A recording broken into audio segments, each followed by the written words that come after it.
Hoje eu vou mostrar esse livro para vocês, de Sylvester e a Pedrinha Mágica.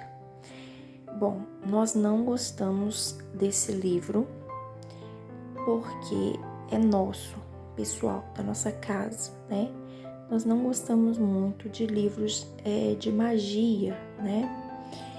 Da forma que é colocado aqui, né? No caso, Sylvester encontra uma pedrinha mágica e ele faz pedidos para a pedrinha e as coisas realizam, tá?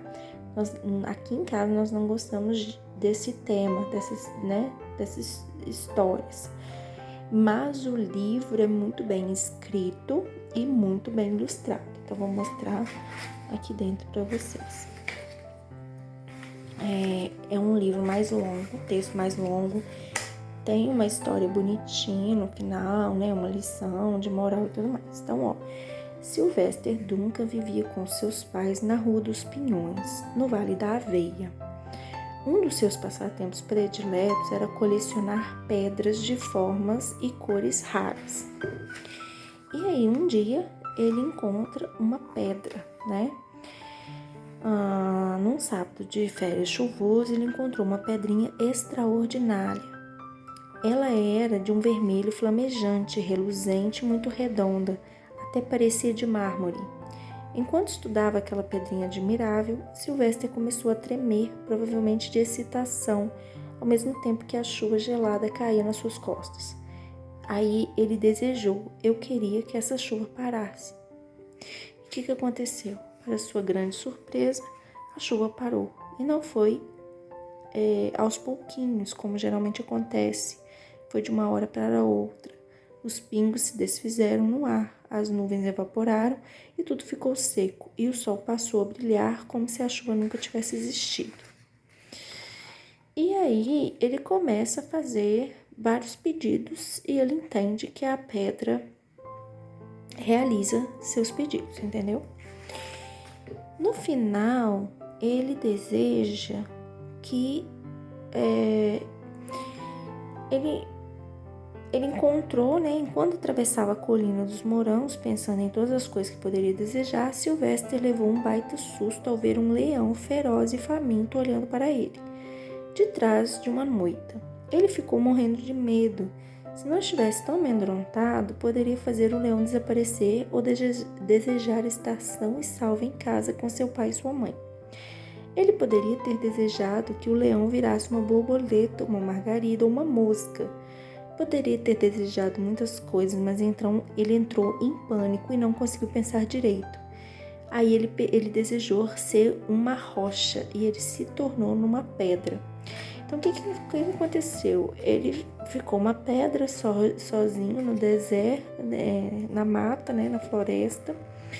E aí a família, a vizinhança, os pais dele, triste porque ele não voltava para casa, não encontrava ele, foi em todos os vizinhos procurando por ele, foram na delegacia e ninguém encontrava, né?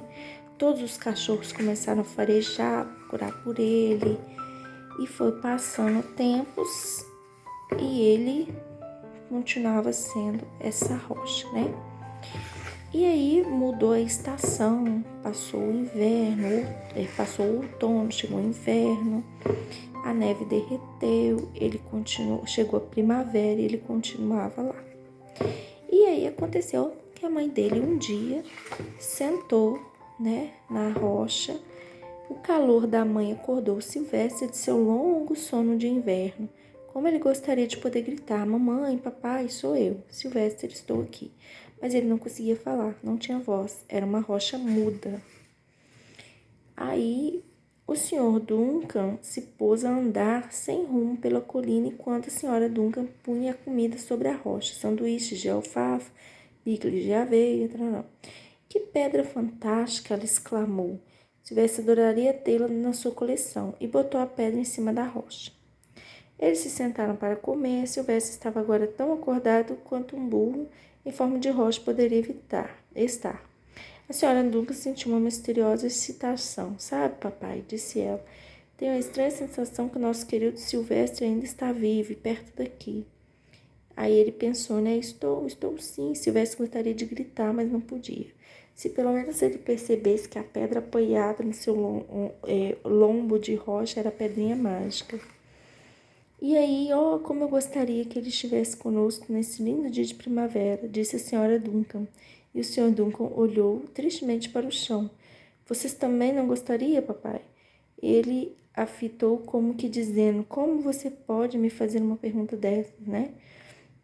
E aí eles olharam um para o outro e só sei que em um instante ele voltou a ser um burrinho, né? E aí ficaram felizes para sempre, voltaram para casa e tudo mais. Quando todos finalmente se acalmaram um pouco e voltaram para casa, o senhor Duncan guardou a pedrinha mágica num cofre. Um dia talvez eles fossem querer usá-la, mas por hora o que mais poderiam desejar? Eles tinham tudo o que queriam. Então, assim, por conta dessa questão da pedra mágica que nós aqui em casa não gostamos, tá? Mas o livro tem a história legal e é bem ilustrado.